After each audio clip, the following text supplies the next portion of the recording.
रहे हैं पाकिस्तानी पहलवान गामा की जिंदगी पर टीवी सीरीज। बॉलीवुड के दबंग खान बड़ी स्क्रीन के बाद अब छोटी स्क्रीन पर धूम मचाने आ रहे हैं।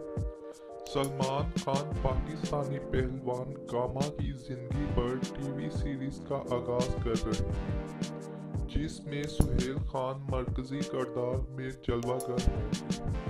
भारतीय मीडिया के मुताबिक दी कपिल शर्मा शो के बाद अब सलमान खान छोटी स्क्रीन के लिए एक और प्रोडक्शन में हिस्सा ले रहे हैं और वो दी ग्रेट गामा पहलवान की जिंदगी पर बनने वाली सीरीज है। चुलबुल पांडे जी खुद तो पहलवान नहीं बनेंगे, बल्कि इनके छोटे भाई सुहेल ये किरदार निभाएंगे।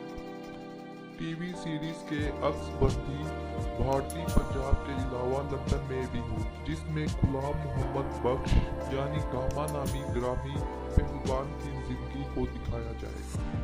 पहलवान की दुनिया में गामा किसी तारुफ के मोहताज नहीं, कम उम्री से पहलवानी में नाम कमाया और तकसीमे हिंद के बाद पाकिस्तान आ गए, जिसके बाद उनकी कामयाबी का नया दौर शुरू हुआ।